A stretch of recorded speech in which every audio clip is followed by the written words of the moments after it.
नमस्कार, स्वागत है आप सभी का। मैं हूं आपके साथ प्रीति सिंह। कहते हैं प्रतिभा किसी सहारे की मोहताज नहीं होती। अगर आपके अंदर काबिलियत है, कुछ करने का जज्बा है, तो कोई आपका रास्ता नहीं रोक सकता। और ये कहावत 26 साल के नमन देशमुख पर एकदम फिट बैठती है। नमन देशमुख, जिन्हें देश के पहले नेशनल क्रिएटर्स अवार्ड से नवाजा गया है, उन्हें बेस्ट एजुकेशन क्रिएटर का सम्मान मिला है। दरअसल नमन देशमुख टेक क्रिएटर हैं, जिन्होंने सोशल मीडिया पर हमारे लिए गैजेट्स खरीदना, उनके फंक्शंस को आसानी से समझना आसान बना दिया है। नमन यूट्यूब, इंस्टाग्राम जैसे सोशल मीडिया प्लेटफॉर्म के जरिए टेक्नोलॉजी से जुड़े टॉपिक्स को आसान भाषा में समझाते हैं, जिससे लोगों के लिए फैसले लेना काफ़ी आसान हो जाता है। नमन यूट्यूब पर टेक प्लस गैजेट्स नाम से अपना चैनल चलाते हैं। इंस्टाग्राम पर भी उनके चैनल का यही नाम है। और अपने सफर के बारे में बात करने के लिए इस समय खुद नमन देशमुख आज हमारे साथ जुड़े हुए हैं। नमन, बहुत बहुत स्वागत है आपका और शुक्रिया सनसेट टीवी के साथ जुड़ने के लिए। Thank you so much ma'am, thank you so much मुझे यहाँ बुलाने के लिए। और मैं बहुत एक्साइटेड हूँ आज आपसे बात करने के लिए। नमन, हम भी उतने ही एक्साइटेड हैं। 26 साल की उम्र, पहला नेशनल क्रिएटर्स अवार्ड देश का, और उसमें नमन देशमुख को अवार्ड मिलना, कभी सोचा था? क्या रिएक्शन था पहला? सबसे पहले ये बताइए। नहीं मैम, सोचा तो ऑब्वियसली बिल्कुल ही नहीं था, क्योंकि घर में बैठ के, रूम में बैठ के वीडियोस बनाना और उन वीडियोस को फिर धीरे धीरे लाखों लोगों तक पहुंचना, तो वो अपने आप में बहुत बड़ी बात थी। तो ये तो कभी सोचा ही नहीं था किसी ने भी शायद कि नेशनल क्रिएटर अवार्ड मिलेगा, वो भी प्रधानमंत्री जी के हाथों मिलेगा। तो ये तो अपने आप में एक बहुत बड़ी बात थी। एक बोल सकते हैं कि मेरी लाइफ का एक टर्निंग पॉइंट है। बट जो भी हुआ उसके बाद तो एक्सपीरियंस बहुत अलग ही है। और उनसे मिलना, उनसे बात करना और वो सारा जो इन्वायरमेंट था उस टाइम का, वो मेरी लाइफ में हमेशा के लिए एक एड ऑन हो चुकी है वो चीज़। नमन, जाहिर तौर पर जब आपके सफ़र की बात होगी तो सबसे पहले यही जानना चाहेंगे कि कैसे टेक से जुड़ाव एक अलग बात है, लेकिन ये बताइए कंटेंट क्रिएट किया जाए, ये आइडिया कब आया, कैसे आया? मैम, मैं पहले से ना बहुत ज़्यादा कंटेंट देखता था। मैं यूट्यूब आया था और इंस्टाग्राम, ये सब बहुत पहले से था। तो उस टाइम पे मैं कंटेंट सिर्फ देखा करता था और बाहर के क्रिएटर्स को काफ़ी देखता था जो इंग्लिश में कंटेंट बनाते थे। तो एक तरीके से इंटरेस्ट तो बचपन से ही है टेक में, क्योंकि मैंने कंप्यूटर साइंस इंजीनियरिंग भी की है, इसीलिए क्योंकि मैं शायद कोई और इंजीनियरिंग नहीं कर सकता था। तो मुझे क्योंकि कंप्यूटर से बहुत ज़्यादा लगाव था शुरू से, ये टेक्नोलॉजी से काफ़ी ज़्यादा लगाव था। उसके बाद जब जॉब करी तो वो भी सॉफ्टवेयर इंजीनियर की करी, 4-5 साल मैंने फुल टाइम जॉब करी थी। तो उसके बाद जब कंटेंट क्रिएशन देखते देखते मुझे भी ऐसा लगा, क्योंकि ऐसा होता था कि मैं ट्राई करता था कि अपना बेस्ट दूं और लोगों को समझा सकूं कि अगर कोई इंसान या अगर मेरा कोई पहचान का है, जब मैं वीडियो नहीं बनाता था तब भी मुझे लगता था कि यार उनको मैं एक्सप्लेन कर सकूं कि वो जो भी वो गैजेट ले रहे हैं वो उनके लिए अच्छा है या नहीं है, चाहे वो कितना भी महंगा हो, कितना भी सस्ता हो। तो एक्सप्लेन करने का तरीका मेरा थोड़ा सा, मेरे को ऐसा लगता था कि उनको पसंद आता था। तो वही उसी चीज को लेके थोड़ा सा प्रैक्टिकली मैंने सोचा, और मैंने सोचा कि यार चलो ठीक है, वीडियोस बनाते हैं। तो फिर 2017 में मैंने, जब मैं कॉलेज में था, तब से मैंने फिर यूट्यूब पे वीडियो बनाना चालू की। स्टार्टिंग में इंग्लिश में भी वीडियोस बनाई थी कुछ, लेकिन फिर मुझे धीरे धीरे लगा कि लोगों को अगर अच्छे से समझाना है, अगर अपने लोगों को अच्छे से समझाना है, तो हिंदी में हमें जो है बात करनी चाहिए, हिंदी में लोगों को समझाना चाहिए। तो इस तरीके से फिर जो गैजेट्स के ऊपर, टेक के ऊपर इंफॉर्मेटिव वीडियोस बनाना हमने चालू की। फिर हम जब पैंडेमिक आया उस टाइम पे हम लोग इंस्टाग्राम पे काफी ज्यादा एक्टिव हो गए थे। तो इस तरीके से जो है एक तरीके से इंटरेस्ट और भी बढ़ता चला गया, क्योंकि अब शुरू से पैशनेट कह सकते हैं टेक्नोलॉजी को लेके हूँ, तो मजा आता है इसलिए। बिल्कुल। नमन, अगर आपके बचपन की बात की जाए और टेक्नोलॉजी से आपके लगाव की बात की जाए, तो नमन का बचपन वो बचपन था जिसे कोई गिफ्ट मिले, बच्चे गाड़ी चलाना पसंद करते हैं, गैजेट से खेलना पसंद करते हैं, वो उनको खेलने की बजाय उन्हें खोल दिया करता था। थोड़ा बताइए इसके बारे में। हाँ मैम, शुरू से जैसे मैंने बताया इंटरेस्ट, पहली बात आपने बहुत अच्छी स्टडी करी है, thank you so much for that. क्योंकि ये स्टार्टिंग से मेरा ऐसा रहा है कि टेक्नोलॉजी कैसे काम कर रही है उस पे मेरा थोड़ा ज़्यादा एक तरीके से बिलीव रहता है, ना कि मैं उस चीज़ को यूज़ करूँ, या फिर यूज़ तो चलो ठीक है, वो तो एक मेरे पर्सपेक्टिव से ऐसा होता था कि एक वो बाय प्रोडक्ट है कि कोई पर्टिकुलर चीज आई है तो वो यूज हो रही है, बट वो कैसे क्या काम कर रही है वो जरूरी था। तो ऐसे ही बचपन में जब मेरे पेरेंट्स मेरे को गिफ्ट देते थे या कोई और फैमिली मेंबर मुझे गिफ्ट देता था, तो उस मतलब एक दिन दो दिन खेला मुश्किल से, उसके बाद उसको खोल के देखना है कि मोटर कैसे काम कर रही है, कैसे ये इलेक्ट्रिक कार है वो कैसे टर्न लेफ्ट राइट हो रही है, कैसे सिग्नल जा रहा है, उसके बारे में रिसर्च करना। तो वो सारी चीज़ों में काफ़ी ज़्यादा इंटरेस्ट था। तो मतलब वो बचपन से ही रहा है और शायद अभी भी वो चीज़ लाइक कोई भी अगर स्मार्टफोन लॉन्च होता है तो स्मार्टफोन ऊपर ऊपर से जो जनरली लोग नहीं देखते इंडिया में, लेकिन मेरा जो एक पर्सपेक्टिव होता है वो ये कि भाई इस स्मार्टफोन के अंदर क्या डला है, वो कैसे क्या काम कर रहा है, कैसे जो चेंजेस हुए हैं वो लोगों की लाइफ को कैसे बेटर बना सकते हैं। तो वो स्टार्टिंग से थोड़ा सा मेरा इंटरेस्ट था उस चीज़ को लेके। ठीक है। पढ़ाई कर रहे थे आप, यस। आईटी की नौकरी, ये एक ये थोड़ा सा मैं चाहूँगी मुकाम दर मुकाम जो आए आप उनके बारे में थोड़ा बताएं, क्योंकि नौकरी मिलना और जैसे आपने कहा एक मिडिल क्लास फैमिली, एक बहुत बड़ी बात होती है कि आप आईटी में नौकरी कर रहे हैं, उसको छोड़ने का डिसीजन लेना, पूरी तरह से कंटेंट क्रिएशन पर ध्यान देना, किस तरह से घर वालों का रिएक्शन था। एक होता है कि सपोर्ट शुरू में ही मिल जाता है, एक होता है कि लोग सलाह बहुत तरह से देते हैं, नौकरी छोड़ दोगे पता नहीं कंटेंट में आगे क्या मिलेगा, कैसा फ्यूचर होगा, इसे लेकर क्या कुछ कैसे कैसे पड़ाव रहे लाइफ में? मैम ऑनेस्टली मेरे को जब मैं जॉब करता था, आईटी की जब जॉब थी, तो जैसे मैंने अभी स्टार्टिंग में आपको बताया था कि डेवलपमेंट, सॉफ्टवेयर डेवलपमेंट या फिर कोडिंग वगैरह में मेरे को शुरू से इंटरेस्ट रहा है। चीज़ें डेवलप करना, कैसे क्या काम कर रही है, वो शुरू से इंटरेस्ट रहा है। बट जब जॉब कर रहा था तो उस टाइम पे मैंने कंटेंट क्रिएशन जो मेरा पैशन था उसको मैंने कभी उस टाइम पे ये सोच के चालू नहीं किया था कि मैं 3 से 4 साल इस पर मेहनत करूंगा उसके बाद अपनी जॉब को छोड़ दूंगा, क्योंकि as a middle class boy एक सैलरी आना हर महीने के एंड में वो बहुत इंपॉर्टेंट चीज़ होती है हर किसी के लिए। और आईटी में भी मैं अच्छा कर रहा था और कंपनी भी ठीक थी, अच्छा बढ़िया काम चल रहा था। बट एक टाइम ऐसा आया कि जब मेरा कंटेंट क्रिएशन की जर्नी बहुत बढ़ गई थी आगे, और मैंने ऐसा नहीं बोलूंगा कि मैंने ये बहुत इंस्टेंटली या बहुत जल्दी से ये डिसीजन लिया कि चलो अब हो गया अब जॉब छोड़ते हैं। मेरे को काफ़ी टाइम लगा, कम से कम 1.5 से 2 साल मुझे लगे। हर दिन मैं अपने दिमाग में इसी चीज़ को लेके लड़ाई करता था कि यार क्या करूं मैं, अगर क्योंकि ऐसा हो गया था एक टाइम बाद कि मैं दोनों में उतनी अच्छे से प्रोग्रेस नहीं कर पा रहा था क्योंकि मेरा ध्यान दोनों में बटा हुआ था।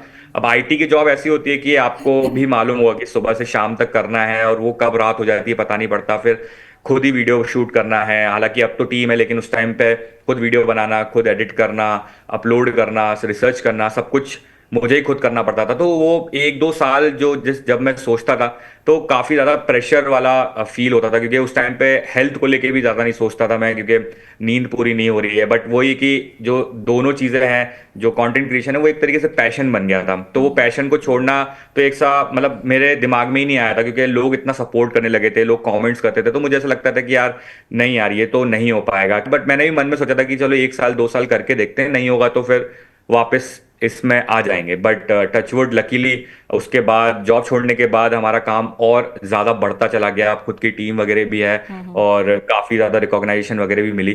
तो बस बस यही है कि रिस्क था, बट वो रिस्क लेना पड़ता है अगर आप पैशनेट हो किसी चीज़ को लेके। बिल्कुल। नमन, बहुत सारे लोग हैं जो कंटेंट क्रिएटर बनना चाहते हैं और जब सफल लोगों को देखते हैं उसके पीछे की संघर्ष की कहानी को भी समझना चाहते हैं। आपने एक सेल्फी स्टिक से ऐसे ही शुरुआत कर दी, पहला वीडियो अपलोड किया, उसके बाद आप भूल ही गए कि कोई वीडियो भी मैंने डाला था। तो शुरुआती जो सफ़र था उसके बारे में थोड़ा सा और बताइए। स्टार्टिंग में मैम कंटेंट क्रिएशन जैसे मुझे पता तो था कैसा क्या करना है, लेकिन उतने पैसे नहीं होते हैं स्टार्टिंग में कि आप बहुत ज़्यादा इन्वेस्ट करो किसी चीज़ को लेके, कैमरा के लेके। आज बहुत सारे ऐसे कंटेंट क्रिएटर हैं जो मैं बोलता हूँ कि थोड़े प्रिविलेज हैं कि उनको बहुत सारी चीज़ें, उनके हाथ में बहुत अच्छे अच्छे स्मार्टफोन्स है जिनका कैमरेज की क्वालिटी बहुत हाई स्ट्रांग है। तो पहले ऐसा नहीं था, मेरे पास एक बेसिक सा अपनी अपनी फर्स्ट जॉब से मैंने जैसे तैसे पैसे जोड़ के स्मार्टफोन परचेज किया था। और जब कंटेंट क्रिएशन की बारी आई तो मेरे दिमाग में था कि यार मुझे बहुत ज़्यादा खर्च नहीं करना है, जो है उसी से काम चलाना है। तो घर में बस सेल्फी स्टिक पड़ी हुई थी, उसको उठाया, लगाया, अपने पैरों के बीच में फंसाया और वीडियो बनाना चालू कर दिया। तो इस तरीके से ही मतलब वो तो एक इनिशियली पहली वीडियो थी मेरी, और वीडियो अपलोड कर दी। फिर कॉलेज में काफ़ी सारी चीज़ों में बिजी होना, फिर जैसे जॉब के लिए इंटरव्यूज़ वगैरह देने की तैयारी करना, काफ़ी सारी चीज़ें थी। तो वो मेरे फ्रेंड ने मेरे को बताया था 1-1.5 महीने बाद कि भाई वो जो तूने वीडियो डाली थी वो लाइक अराउंड 15-20,000 व्यूज़ पे पहुंच गई है, तेरे मोर देन 300-400 सब्सक्राइबर हो गए। तो वो एक मोटिवेशन, एक पुश मिला था मुझे कि यार एक वीडियो डाली मैंने, उस पे लोगों को इतना अच्छा लगा कि इतने मुझे सब्सक्राइबर मिल गए। जीरो से स्टार्ट किया था और कुछ भी नहीं था। तो ऐसे ही धीरे धीरे करते हुए जो प्रॉब्लम मैंने फेस करी वो यही है कि इक्विपमेंट्स वगैरह कुछ नहीं थे। तो जब कैमरे की बारी आती थी तो मोबाइल के फ्रंट कैमरे से शूट करता था। उसके बाद मेरे पास कोई ट्राइपॉड वगैरह ये सब कुछ इक्विपमेंट्स नहीं थे, तो मैं पिलो लगा के जो है उस पर कैमरा लगा के वीडियो शूट करता था। मेरी मोर देन 100 वीडियोस वैसे ही शूट है, अभी भी यूट्यूब पे वो डली हुई हैं। तो ऐसे बहुत स्ट्रगल किया है। आपने सही बात बोली कि स्ट्रगल ज्यादा लोगों को दिखता नहीं है, एज ए कंटेंट क्रिएटर शायद ज्यादा नहीं दिखता, क्योंकि फेस हमेशा स्माइल करते हो हम वीडियो बनाते हैं, या फिर ऐसा पर्सनल चीजें हम लोग शेयर नहीं करते। But obviously as a content creator काफी ज्यादा स्ट्रगल करना पड़ता है। मेरे केस में मैं ऐसा बोलता हूँ कि शायद डबल एक तरीके से स्ट्रगल था, क्योंकि मैं एक जगह जॉब भी कर रहा था, वहां पे भी मैं जो है चीजें कर रहा था, बट मेरे को कंटेंट भी बनाना था। तो इस तरीके से किया। बट वो धीरे धीरे 1 साल 2 साल में चीजें बदलती गई। When I start like earning करने लगा, मैं कंटेंट क्रिएशन से पैसा आने लगा, देन मैंने सोचा कि चलो इक्विपमेंट्स खरीदते हैं। फिर धीरे धीरे करके मैंने चीजें करी है, मतलब एक साथ मैंने चीजें नहीं करी हैं। बिल्कुल। और नमन, अब तक जो आपका सफ़र है, जिस के बारे में आप लगातार बता रहे हैं, लोगों के मन में एक सवाल आता है कि टेक्नोलॉजी से जुड़ा कंटेंट आप क्रिएट कर रहे हैं, लेकिन बेस्ट एजुकेशन क्रिएटर का अवार्ड आपको मिला है। तो हमें लोगों को ये बताना होगा कि आप सिर्फ टेक्नोलॉजी के बारे में नहीं बताते, उसके खतरों के बारे में भी जागरूक करते हैं, सही इस्तेमाल को लेकर भी जानकारी देते हैं। ये ख्याल कैसे आया और कैसे इतने बड़े संख्या में, मैं कहूँ, लोग आपके कंटेंट को पसंद करते हैं? आपको क्या लगता है, इसके पीछे वजह क्या है? मैम, मेरा ऐसा था कि मैं एक टाइम तक सिर्फ टेक्नोलॉजी के बारे में बता रहा था लोगों को, और एक स्मॉल नीश के लोगों को मैं उनको समझाने की कोशिश कर रहा था।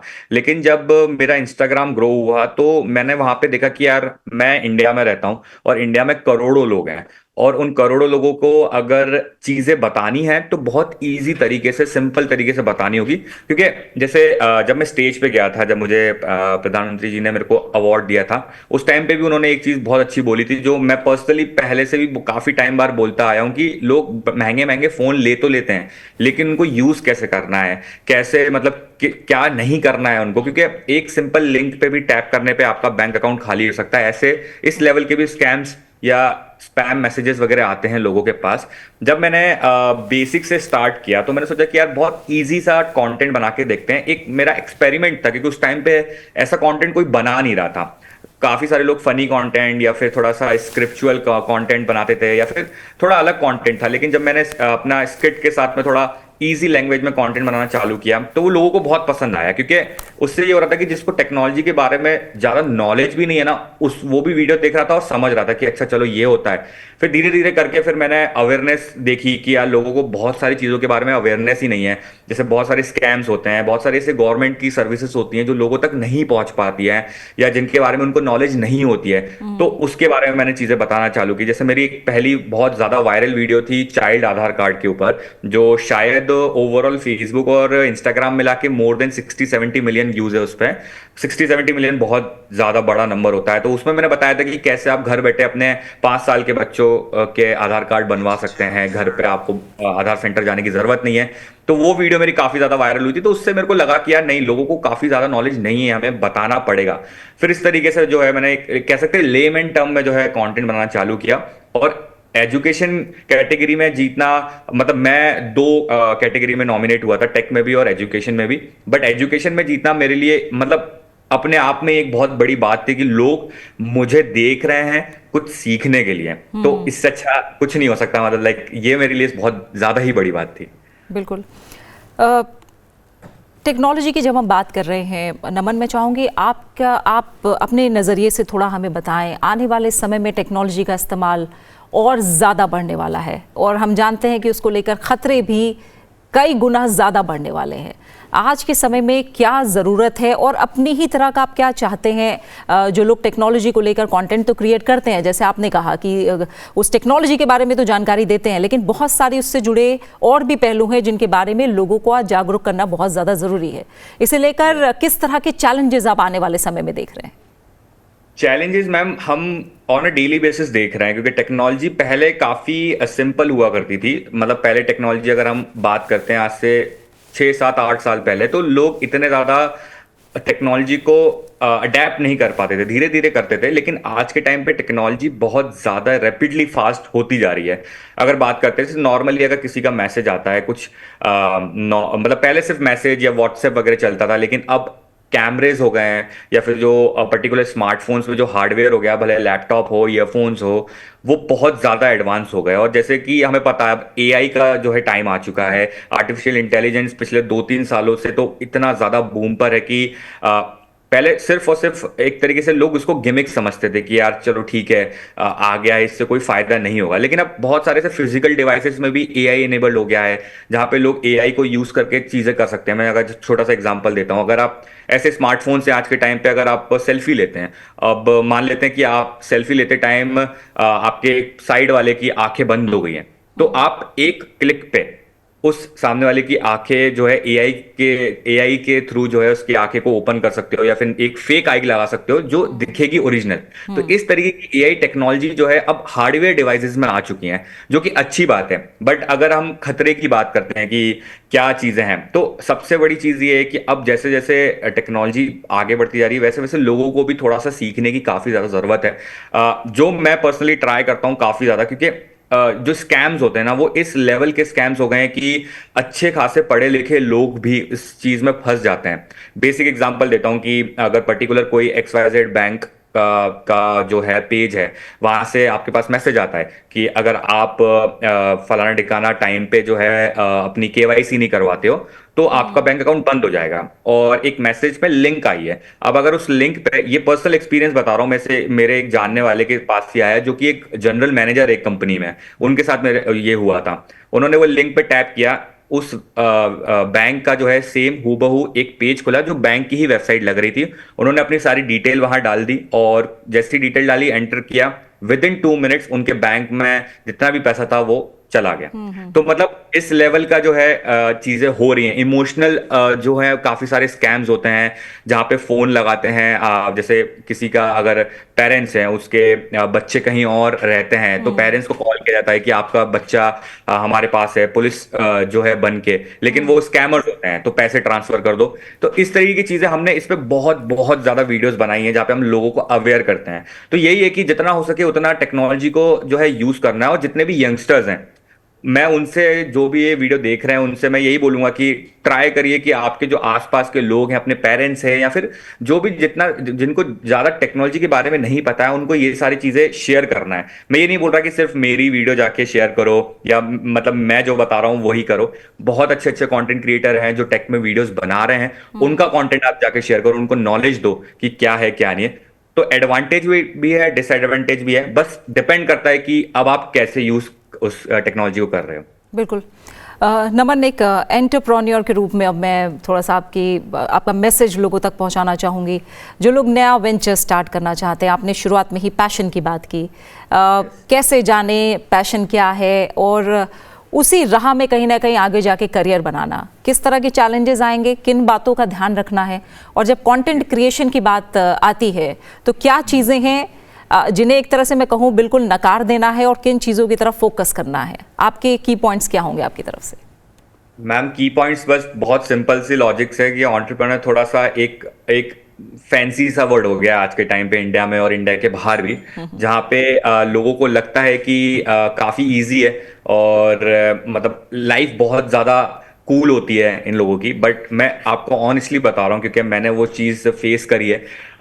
आपको बहुत सारी चीज़ें सेक्रीफाइस करनी पड़ती है अपनी लाइफ में, चाहे वो पर्सनल हो, प्राइवेट हो, जो भी हो, आपको काफ़ी सारे सेक्रीफाइस देने पड़ते हैं। तो वही चीज़ें अगर आप करते हो, तो आप जो है एक सक्सेसफुल एंटरप्रेन्योर बन सकते हो, आप बिजनेस अपना कर सकते हो। सेकेंड थिंग इज कि अगर आप एक कंटेंट क्रिएटर बनना चाहते हो, एज अ कंटेंट क्रिएटर ही मैं बात करता हूँ, क्योंकि मेन ये है कि आज के टाइम पे काफी सारे लोग एक दूसरे को देख के कंटेंट क्रिएशन स्टार्ट कर रहे हैं। बट द थिंग इज कि ये बहुत जरूरी है कि आपको वो कंटेंट बनाने में मजा आ रहा है या नहीं आ रहा है, आपको पैशन है कि नहीं है। मान लो अगर मैं कल को कोई फूड रिलेटेड कंटेंट बनाता हूं, जहां पे मैं कुकिंग कर रहा हूं, मैं 10 लोगों की, 15 लोगों की, 100 लोगों की वीडियोस देख के सेम कॉपी करके मैं कंटेंट बना सकता हूं, लेकिन मैं उस लेवल पे नहीं पहुंच पाऊंगा जहां मुझे पहुंचना है, क्योंकि मेरा वो इंटरेस्ट ही नहीं है। मैं कॉपी पेस्ट करके कंटेंट कर रहा हूं। लेकिन रही बात टेक की, तो I have a lot of passion about tech, कि भाई मेरे को टेक के बारे में सब कुछ जानना है, मुझे वो चीज़ इंट्रिग करती है, मुझे मज़ा आता है वो जानने में कि क्या अच्छा है क्या बुरा है। तो वो एक पैशन होना किसी भी नीश में ज़रूरी होता है एज अ कंटेंट क्रिएटर। और प्लस ऐसा है कि एक और अगर बहुत सारे यंगस्टर्स भी हमें देख रहे होंगे तो उनको बस एक मैसेज देना चाहता हूँ कि अ, अगर आप कंटेंट क्रिएशन में आ रहे हो तो उसके लिए आपको अपनी पढ़ाई, अपना सब कुछ जो है, साथ वाली चीज जो है, वो सेक्रीफाइस करने की जरूरत नहीं है। क्योंकि अभी भी कंटेंट क्रिएशन को थोड़ा मैं अनस्टेबल मानता हूं, क्योंकि यू डोंट नो कि क्या हो आगे क्या नहीं हो। क्योंकि काफी सारे बच्चे ऐसे हैं जो कंटेंट क्रिएटर्स को देखते हैं तो उनको ऐसा लगता है कि यार मुझे तो इसकी तरह ही बनना है, इसके पास ये है, इसके पास वो है, तो मैं भी कंटेंट, मतलब एक पहले लोग इंजीनियर डॉक्टर बनते थे, अब एक कंटेंट क्रिएटर भी है। बट कंटेंट क्रिएटर भी एक तरीके से काफी अच्छी चीज है, बट हो सकता है कि उनमें से कई सारे बच्चे ऐसे हो जो आगे चल के हो सकता है अच्छे डॉक्टर बने, अच्छे लॉयर बन सके, अच्छे इंजीनियर बन सके, लेकिन उनके दिमाग में ऐसी फीडिंग हो गई है कि यार कंटेंट क्रिएशन एक बहुत फैंसी सा चीज है या एंटरप्रेन्योरशिप बहुत फैंसी सी चीज है, तो वो हम ऐसा कह सकते हैं कि उन अच्छे डॉक्टर्स को, अच्छे लॉयर्स को खो रहे हैं उस चीज को लेके। तो अगर जिसमें आपको इंटरेस्ट है वही करें, क्योंकि ये जर्नी बहुत बड़ी जर्नी है। क्योंकि इसको मैं आज के लिए, आज को देख के नहीं करता हूं कि यार मुझे बस आज अच्छी वीडियो बनानी, नहीं, ये मेरे लिए लॉन्ग टर्म वाली चीज है कि कल जाके इम्पैक्ट क्या होगा। कल जाके अगर मैं आज टेक्नोलॉजी के बारे में लोगों को जो है सजेशंस दे रहा हूं, उन लोगों को बता रहा हूं कि क्या अच्छा है क्या बुरा है, तो ये मेरे लिए एक लॉन्ग टर्म गेम है एक कंटेंट क्रिएटर। तो बस यही है कि इसमें मेहनत बहुत है, बट अगर आप मेहनत कर लेते हो, चीजें सेक्रीफाइस कर लेते हो, इसमें आपको बहुत अपनी रातों की नींद करनी पड़ेगी, खाना पीना छोड़ना पड़ेगा, काफी सारी चीजें हैं जो आपको सेक्रीफाइस करनी पड़ती है, देन हाँ आप एक अच्छे कंटेंट क्रिएटर या एंटरप्रेन्योर बन सकते हैं। बिल्कुल, और जैसे आपने कहा कि आप कंटेंट जो बना रहे हैं उसमें सबसे पहले ध्यान रखें कि कल को इसका असर क्या होगा, क्योंकि कंटेंट के नाम पर हम जानते हैं कि किस तरह का नेगेटिव कंटेंट या कहूँ एक तरह से फुहड़ता भी कई मायनों में परोसी जा रही है। इसलिए ये सवाल जो आपने काफ़ी अहम बताए नमन, ये खुद से पूछना ज़रूरी है अगर आप कंटेंट क्रिएशन में आगे बढ़ना चाहते हैं। नमन, नेशनल क्रिएटर अवार्ड मिलना अपने आप में बहुत बड़ा अचीवमेंट, लेकिन इससे अलग सफ़र में जो आपके लिए यादगार पल रहा हो, कोई मेमोरेबल एक्सपीरियंस रहा हो या अचीवमेंट हो अब तक की यात्रा में जो आप शेयर करना चाहें। मैम, सबसे बड़ा तो अचीवमेंट मैं नेशनल क्रिएटर अवार्ड ही बोलूंगा, क्योंकि इंडिया में पहली बार नेशनल क्रिएटर अवार्ड हो रहा है और उस पहली बार में ही हमारा नाम आना, तो वो एक होता है ना हिस्ट्री में नाम आ जाना, वो वाली चीज़ हो जाती है। क्योंकि शायद काफ़ी सारे लोगों ने, मैंने भी पर्सनली बिलीव नहीं किया था कि ऐसा कुछ हो सकता है कंटेंट क्रिएटर्स के लिए, नेशनल लेवल पे उनको सेलिब्रेशन या सेलिब्रेट किया जा सकता है, तो वो अपने आप में एक मेमोरेबल चीज़ है। बट द थिंग इज कि मेरे लिए जो इम्पोर्टेंट है वो जर्नी मेरी रही है, क्योंकि जो मैं अभी भी अगर पीछे मुड़ के देखता हूँ तो मेरी लाइफ क्या थी पहले, मैं क्या करता था, क्या सोचता था, वो सारी चीजें मैं कभी कभी हफ्ते में 1 या 2 बार सोच लेता हूँ कि यार मेरे दिमाग में एकदम आ भी जाता है कि यार नहीं चलो हम काफी आगे आ गए हैं। तो वो खुद से ही अपनी जर्नी को अप्रिशिएट करना है ना, मेरे हिसाब से बहुत ज्यादा अच्छी बात होती है, ताकि आप थोड़ा ग्राउंडेड रहो। क्योंकि काफी सारे लोग हैं जो शायद चीजें भूल जाते हैं कि आप कहाँ से आए हो क्या है, क्योंकि अगर आप जितना ग्राउंडेड रहोगे, जितना आप डाउन टू अर्थ जो एक वर्ड है वो अपने आप में ही आता है, अगर वो आता है तो फिर आपको चीजें और भी अच्छी लगने लगती है। तो उस तरीके से मेरे लिए अवार्ड्स बहुत इम्पॉर्टेंट हो जाते हैं कि अगर जब मुझे ये वाला अवार्ड मिला है तो वो मेरे लिए काफी ज्यादा स्पेशल रहा है। बट अगर असली अप्रिसिएशन या फिर असली मेरी जीत की मैं बात करता हूँ तो वो मेरे लिए मेरी जर्नी रही है। बिल्कुल, यानी यूट्यूब पर जो करीब 7500 रुपए का पहला चेक मिला आपको, उससे आज नेशनल क्रिएटर अवार्ड तक की जर्नी, ये पूरी जर्नी जिसे आप कहेंगे ये अपने आप में कहीं ना कहीं उतार चढ़ाव भरी और यादगार रही है। आगे क्या फ्यूचर प्लान्स और प्रोजेक्ट्स को लेकर अगर बात करूं, आगे क्या नमन? फ्यूचर प्लान्स तो हमारे पहले तो ये है कि कंटेंट क्रिएशन को छोड़ना तो बिल्कुल ही नहीं है, ये तो मेन मेरा रहेगा ही रहेगा कि कंटेंट क्रिएट करना है। अब इंटरनेट दिन पर दिन चेंज होता हुआ हमें देखने को मिलता है। पहले इंटरनेट कुछ और था, इंटरनेट से मतलब मेरा ये है कि सोशल मीडिया, कि सोशल मीडिया पे पहले कुछ अलग तरीके का कंटेंट बनता था लेकिन अब कुछ अलग तरीके से बनता। तो उस चीज पे सबसे पहले ये देखना है कि रेलेवेंसी या रेलेवेंट रहना है मुझे, मतलब कि मुझे अपनी रिसर्च को स्ट्रॉन्ग करना है और ज्यादा, क्योंकि after winning the national creator award उसके बाद एक रिस्पॉन्सिबिलिटी अपने आप में काफी ज्यादा फील होती है, क्योंकि आपको एक नेशनल लेवल पे एक अवार्ड मिला है। तो अब जैसे पहले ऐसा होता था कि हम कंटेंट बनाते थे, बट अब ऐसा हो गया है कि अब हम कंटेंट बनाते हैं, मेरे पास अगर 10 स्क्रिप्ट्स लिखी हैं, 10 आइडियाज हैं, तो मेरे हिसाब से मैं उन 10 में से सिर्फ 1 या 2 आइडियाज पे ही वीडियोस बनाता हूं। उसका रीजन यही है कि पहले अच्छे से टेस्ट करना है, क्योंकि अब हमें जो है एज अ नेशनल अवार्डी देखा जाता है, या फिर लोग हम पे ट्रस्ट और ज्यादा लोगों का हो गया है, तो उस हिसाब से हमें चीजें करनी पड़ती है। नेक्स्ट थिंग इज कि सोशल मीडिया पे ग्रो करने के बाद काफी सारे बिजनेस आइडियाज जो होते हैं वो हम इंप्लीमेंट कर सकते हैं, ताकि हम लोगों की मदद कर सकें।